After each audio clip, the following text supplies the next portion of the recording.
जरा सोचो, एक आदमी को नर्क से बचने के लिए अलग अलग शरीर में जाना पड़े जिन्हें उसे किसी भी हाल में जिंदा रखना होगा। कहानी की शुरुआत होती है चोई नाम के एक जवान लड़के से, जो एक बड़ी कंपनी में इंटरव्यू के लिए जा रहा था। रास्ते में उसे अपनी मैनेजर का फोन आया जो उसे गुड लक कह रही थी, पर तभी अचानक उसकी आंखों के सामने सड़क पार कर रहा एक आदमी गाड़ी से टकरा गया और सीधा चोई के पैरों के नीचे आ गिरा। चोई ने उसे बचाने की बहुत कोशिश की, लेकिन उस बेचारे आदमी ने उसकी बाहों में ही दम तोड़ दिया। इस घटना से चोई को इतना गहरा सदमा लगा कि इंटरव्यू में वो आसान से सवालों का जवाब भी नहीं दे सका, और सीधी सी बात है कि उसे नौकरी भी नहीं मिली। फिर अगले 7 साल तक चोई काम ही ढूंढता रहा। उसने कभी मजदूरी, कभी वेटर बना और कभी टैक्सी चलाकर अपना जैसे तैसे कर्ज चुकाया। उधर उसके दोस्तों ने अच्छी अच्छी नौकरियां करके परिवार तक बसा लिए।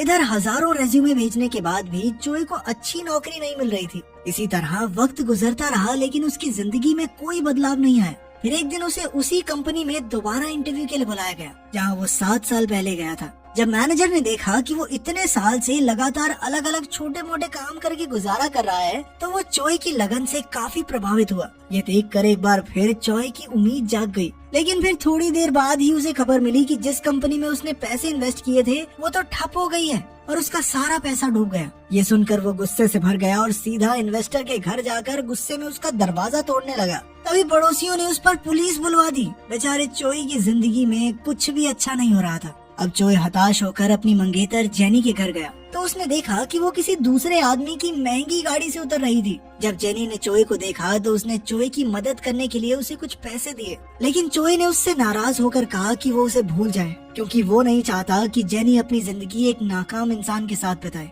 फिर जब चोई वापस अपने घर पहुंचा तो उसने देखा कि उसका सारा सामान दरवाजे के बाहर पड़ा था। असल में मकान मालिक ने किराया न देने की वजह से उसे घर से निकाल दिया था। फिर अगली सुबह चोई को उसी कंपनी का मैसेज आया कि वो नौकरी के लिए भी सिलेक्ट नहीं हुआ। इस बात से तो चोई बेचारा पागल ही हो गया और उसे समझ नहीं आ रहा था कि अब क्या करे। वो सीधा उस बिल्डिंग की छत पर पहुंचा और सोचने लगा कि जिस दिन से वो आदमी उसके हाथों में मरा है, उसी दिन से उसकी जिंदगी बद से बदतर होती जा रही है। अब चोई के मन में मौत का भी कोई डर नहीं था। उसने एक कदम आगे बढ़ाया और चारों ओर अंधेरा छा गया।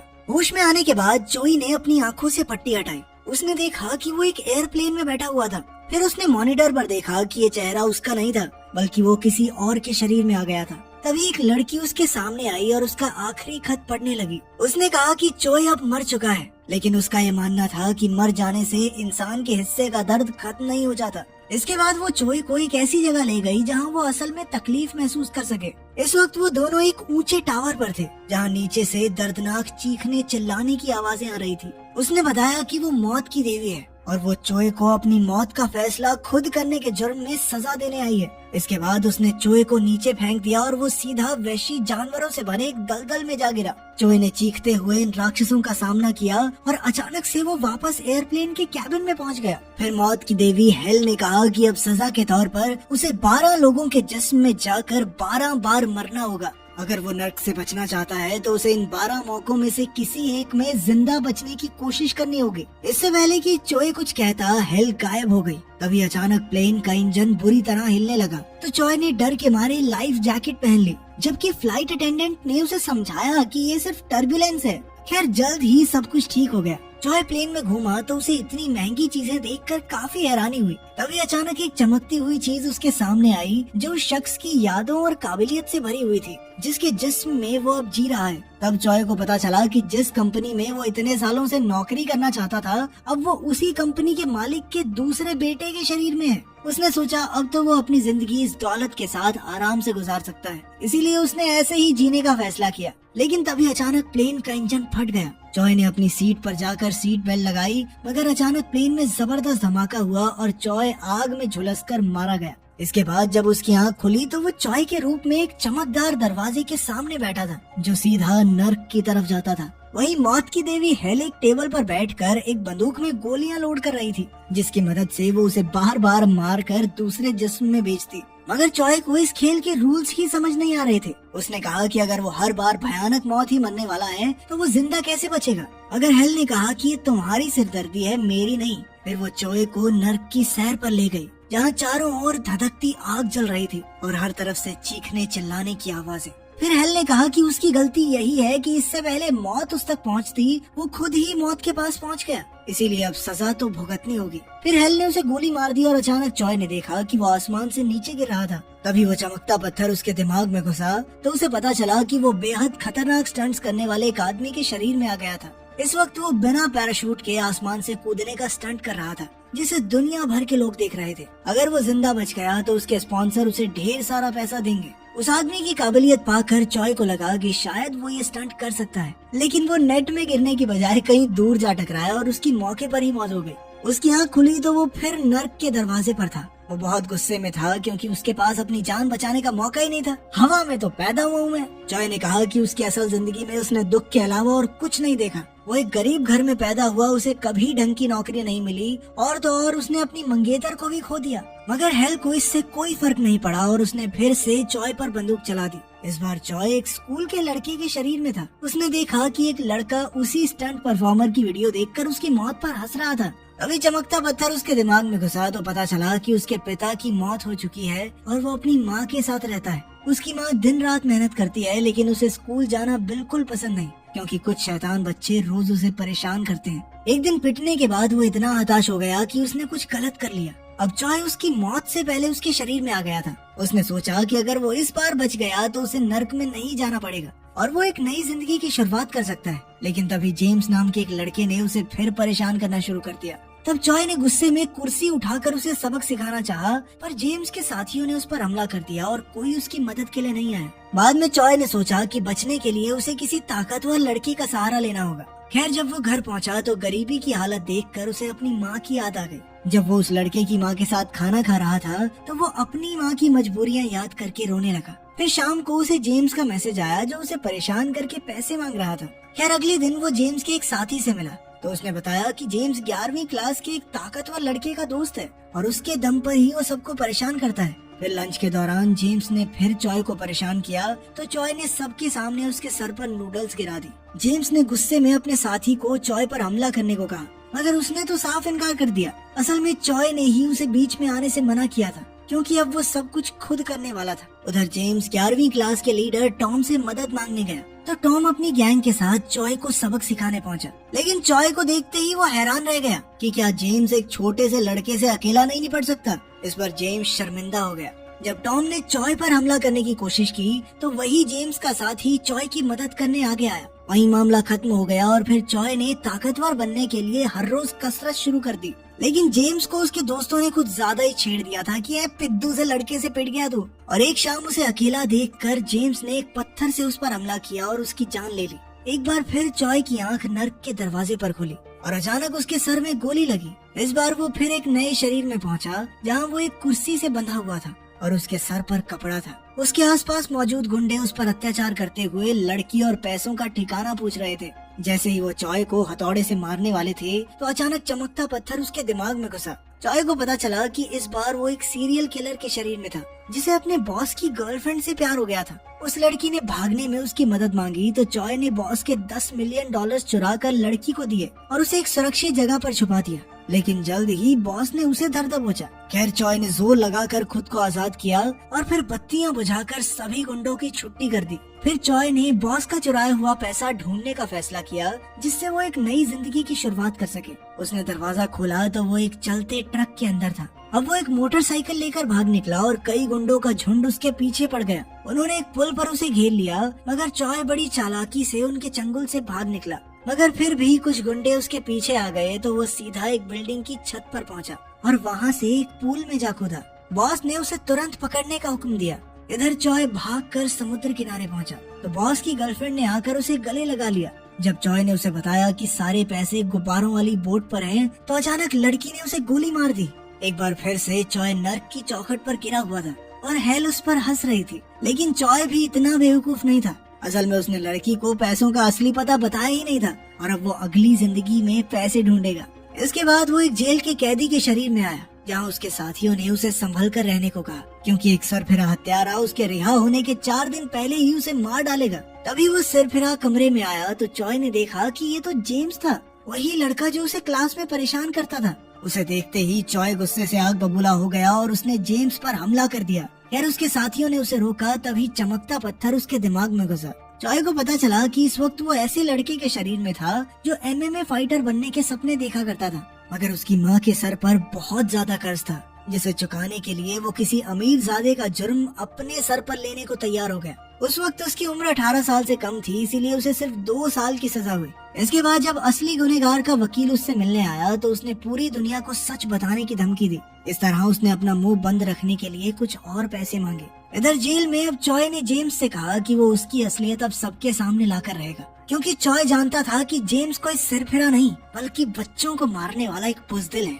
फिर एक दिन वर्कशॉप में काम करते हुए एक हादसा हो गया, जिसके बाद गार्ड्स जख्मी कैदी को उठा ले गए। इधर कुछ गुंडों ने चॉय को घेर लिया और अचानक उस पर जानलेवा हमला कर दिया, मगर चॉय भी इस वक्त एक एमएमए फाइटर के शरीर में था और उसने एक एक गुंडे को अच्छा सबक सिखाया। फिर रात को वो जेम्स के पास पहुंचा और उसे सजा देने के लिए उसने मरे हुए लोगों की आत्मा अपने शरीर में लाने का नाटक किया। अब जेम्स ने स्कूल में जिस लड़के की हत्या की थी वो चॉय के शरीर में उसके सामने खड़ा था। उसने कहा कि वो जेम्स का पीछा कभी नहीं छोड़ेगा। ये सुनते ही जेम्स को डर के मारे दौरे पड़ने लगे। आखिरकार चॉय की रिहाई का दिन आ गया और चॉय की मुलाकात असली गुनहगार के वकील से हुई। वकील ने उसे और पैसे देने की कोशिश की, मगर चॉय ने इनकार करके कहा कि अब वो अपनी जिंदगी खुद बनाएगा। इसके बाद वो उसी समुद्र किनारे पहुंचा और उसने वही $10 मिलियन ढूंढ निकाले जो उसने अपनी पिछली जिंदगी में छुपाए थे। वो पैसे लेकर अपने घर पहुंचा और आगे की जिंदगी के बारे में सोचने लगा। खैर रात को उसे अपनी माँ का सपना आया और वो रोते रोते जाग उठा। फिर उसे एमएमए फाइटर की माँ का फोन आया और उसने उनसे मिलने का वादा किया। उसने पैसे आधे आधे करके 2 बैग्स में भरे, एक एमएमए फाइटर की माँ के लिए और एक बैग उसने स्टेशन के लॉकर में छुपा दिया। अब वो उस इलाके में पहुंचा जहाँ वो फाइटर रहता था, मगर अचानक किसी ने उसके पेट में चाकू घोंप दिया। चॉय को समझ नहीं आया कि उस पर यह हमला किसने किया। तब उस आदमी ने बताया कि वो उसी लड़की का बाप है जिसे उसने गाड़ी से उड़ा दिया था। तब चॉय ने उनसे माफी मांगी और सच बताया कि असली गुनहगार कोई और है। उसने तो बस चंद पैसों के लिए ये जुर्म अपने सर लिया था। ये सुनकर वो आदमी घबरा कर वहाँ से भाग गया। तभी अचानक उस फाइटर का जेल का दोस्त वहाँ पहुँचा, मगर तभी उसने खुलासा किया कि वो तो चॉय को मारने के मकसद से ही जेल गया था। अब उसे ढूंढकर वो काफी खुश था, क्योंकि उसे मारने पर अब इनाम भी मिलेगा। उसने एक ही झटके में चॉय के पेट में चाकू घोंपकर उसे मार डाला। तभी चॉय का फोन बजा और उस पर फाइटर की माँ का फोन आ रहा था। अब एक बार फिर वो हेल के सामने आ गया, मगर वो अपनी माँ को याद करके रोने लगा। हेल ने कहा कि वो इस बार भी नाकामयाब रहा, मगर चॉय ने कहा कि वो अगले शरीर में जाना चाहता है। हेल ने उस पर बंदूक चला दी और अब वो एक जवान लड़के के शरीर में था। वो ट्रेन स्टेशन से थोड़ी ही दूर था और दौड़कर स्टोरेज रूम में गया और तुरंत पैसों का बैग निकाल लिया। तभी अचानक उसकी नजर एक पोस्टर पर पड़ी और चमकता पत्थर उसकी बुद्धि में घुस गया। उसे समझ आया कि अब वो एक मॉडल के शरीर में आ गया था। फिर चॉय घर पहुंचा तो वहाँ की शानो शौकत देखकर हैरान रह गया। अब उसके दोस्त का फोन आया जो उसे पार्टी के लिए बुला रहा था। पार्टी में जाकर चॉय को एहसास हुआ कि उसे बहुत जल्दी शराब का नशा हो जाता है। तभी उसी कंपनी का सीईओ वहाँ आ गया जिस कंपनी में वो चॉय बनकर इतने सालों से नौकरी पाने की कोशिश कर रहा था। चॉय ने उनसे बातचीत करने की कोशिश की, मगर जल्द ही वो नशे से बेहोश हो गया। अगली सुबह उसके बड़े भाई ने उसे उठाया तो उसकी आंख खुली। तब पता चला कि वो दोनों मिलकर एक कैफे चलाते हैं और आज उसके भाई के जाने के बाद उसे ही सारा काम संभालना था। आज वो वेटर का काम कर रहा था कि उसी वक्त जेनी उस कैफे में आई। जब वो चॉय के रूप में जिंदा था तो जेनी उसकी मंगेतर थी। उसे देखकर चॉय की धड़कनें बढ़ने लगी और उसे अपना प्यार याद आया। उसे याद आया कि कैसे वो पहली बार जेनी से मिला था। उस दिन जेनी की किताब के पन्ने उड़ गए थे तो चॉय ने उसकी मदद की थी। फिर उसे याद आया कि कैसे उसने जेनी को आगे बढ़ जाने को कहा था, क्योंकि उसके हिसाब से वो 1 नंबर का निठल्ला था। जब चॉय के भाई ने देखा कि चॉय जेनी को देखकर घबरा गया था तो उसने चॉय को बताया कि जेनी एक मशहूर राइटर है। चॉय ने तुरंत गूगल पर देखा कि जेनी के नॉवल को हाल ही में पुरस्कार मिला था। ये नॉवल उसके एक प्रेमी की कहानी के ऊपर था। चॉय ने तुरंत वो किताब ढूंढकर पढ़ी तो उसे समझ आया कि जेनी ने ये किताब चॉय और उसके साथ बिताए हसीन पलों के बारे में लिखी थी। चॉय ने उसे कहा कि वो उसे मरते दम तक प्यार करेगा और कभी छोड़कर नहीं जाएगा। फिर जब वो कैफे में था तो उसे याद आया कि उसने जेनी की किताब पूरी होने पर उसे एक फाउंटेन पेन देने का वादा किया था। फिर चॉय ने शाम को ही पेन खरीदा और उसे जेनी के नाम लिखवाया, मगर उसने जेनी को वो पेन दिया नहीं। इसके बाद चॉय ने उसी आदमी को देखा जो उस दिन जेनी को घर छोड़ने आया था। वो अपने परिवार के साथ था और उसने जेनी को अपनी बहन बताया। ये सुनकर चॉय को एहसास हुआ कि उससे कितनी बड़ी गलती हो गई थी। फिर अगले दिन चॉय जेनी के लिए खास चाय लेकर उससे मिलने गया। उसने कहा कि वो उसकी नई किताब के लिए उसे एक कहानी सुनाना चाहता है। फिर उसने एक आदमी की कहानी सुनाई जो एक के बाद एक अलग अलग शरीर में जाकर मौत का सामना कर रहा था। उसने सब कुछ इतनी बारीकी से बताया कि जेनी उससे बेहद प्रभावित हुई। जेनी ने उससे इस शख्स का नाम पूछा, मगर चॉय ने बात बदलते हुए उससे उसका ऑटोग्राफ मांगा। तभी उसने देखा कि जेनी वही फाउंटेन पेन इस्तेमाल कर रही थी। असल में ये पेन उसे चॉय की माँ ने दिया था। उस दिन के बाद चॉय जेनी से हर रोज मिलने लगा और उसे हीरो के हर दिन की कहानी सुनाने लगा। जेनी ये देखकर हैरान थी कि ये सब कुछ एकदम असली लग रहा था। फिर एक दिन बारिश हो रही थी तो चॉय ने जेनी को एक लाल छाता तोहफे में दिया। इसके बाद वो कैफे में लौटा तो एक वेट्रेस से कांच का ग्लास टूट गया। तब जॉय ने कांच साफ करने में उसकी मदद की तो उसके हाथ में चोट लग गई। तभी अचानक दूर से पुलिस सायरन्स की आवाज सुनाई दी और रेस्टोरेंट में मौजूद लोग बाहर हुए हादसे की बात करने लगे। जॉय उसी पल बाहर दौड़ा और वहाँ लाल छाता टूटा देखकर उसका दिल टूट गया। उसे लगा कि हादसे में जेनी को कुछ हो गया, मगर जेनी तो सही सलामत उस पार खड़ी थी। जॉय की हालत देखकर वो उसके पास आई और उसके हाथ पर मरहम पट्टी की। उसे एहसास हुआ कि जॉय को लगा कि उसका कोई करीबी हादसे में चला गया। जेनी ये सब समझ सकती थी क्योंकि जॉय की मौत के बाद उसका भी यही हाल हुआ था। अब जेनी ने जाते समय कहा कि वो फिर से उससे नहीं मिलेगी क्योंकि उसकी कहानी उसे उसके प्रेमी की याद दिलाती है। कुछ देर बाद वो जॉय की कब्र पर गई और उसकी तस्वीर के सामने उसे याद करके रोने लगी। इधर जॉय दूर से ही उसे देख रहा था। उसके जाने के बाद वो खुद वहाँ गया और उसे अपनी असली माँ दिखाई दी। जब उसने उन्हें रोते हुए देखा तो वो खुद भी बाहर आकर फूट फूट कर रोने लगा और उनसे माफी की भीख मांगने लगा। बाद में उसने अपनी माँ को जॉय का दोस्त बनकर एक खत लिखा और उसे पैसों से भरे बैग में रखकर अपनी माँ के घर छोड़ा। फिर अगले दिन वो जेनी से मिला तो उसे आगे की कहानी सुनाई। उसे सुनकर जेनी बेहद खुश थी और फिर जॉय उसे घर छोड़ने गया। रास्ते में जेनी ने कहा कि वो दुआ करेगी कि हीरो की कहानी का अंत अच्छा हो। तब उसे याद आया कि जब जॉय वेटर हुआ करता था तो जेनी ने उसे अपने दोस्तों से मिलवाया था। उसे फर्क नहीं पड़ता था कि जॉय एक वेटर है क्योंकि उसकी नजरों में जॉय की मेहनत सबसे बढ़कर थी। लेकिन जॉय तो यही सोचता रहा कि जेनी उसकी मौत से उभर जाएगी। खैर अब जॉय को अपनी गलती का एहसास हुआ और उसने जेनी से तहे दिल से जाकर माफी मांगी। उसने कहा कि उसने हमेशा जेनी से ही प्यार किया है। फिर उसने जेनी को सब कुछ सच बता दिया कि वही असली जॉय है और उसके साथ जो कुछ भी हुआ वो एक कहानी नहीं बल्कि सच है। उसने वादा किया कि अब वो जेनी को छोड़कर कहीं नहीं जाने वाला। लेकिन तभी अचानक एक गाड़ी उसके सामने आ खड़ी हुई। उसमें उसी कंपनी का मालिक था जिसमें जॉय ने इंटरव्यू दिया था और तब जॉय को एहसास हुआ कि जितनी बार भी वो अलग अलग शरीर में आया वो इस आदमी से किसी न किसी रूप में जरूर मिलता है। जब एयरप्लेन हादसा हुआ तो शायद उसमें इस आदमी का हाथ था। इस बार उसने जेनी पर गाड़ी चढ़ा दी और फिर जॉय को भी बेरहमी से मार डाला। कुछ ही समय में पुलिस ने वहाँ हुए हादसे के सारे सबूत मिटा दिए और इधर जॉय की आँख खुली तो वो फिर से नर्क के दरवाजे पर था। वो समझ गया कि हर बार उसके जिंदा ना बचने के पीछे उसी गाड़ी वाले आदमी का हाथ था। उसने गुस्से में आकर उसकी जान लेने की कसम खाई और फिर दौड़कर मौत की देवी हेल पर भी गोली चला दी। इसी के साथ ये कहानी खत्म होती है। जब अगला पार्ट आएगा तो उसकी भी वीडियो बना देंगे। तब तक के लिए बाय बाय और अगर वीडियो पसंद आई तो सब्सक्राइब किए बिना मत जाना।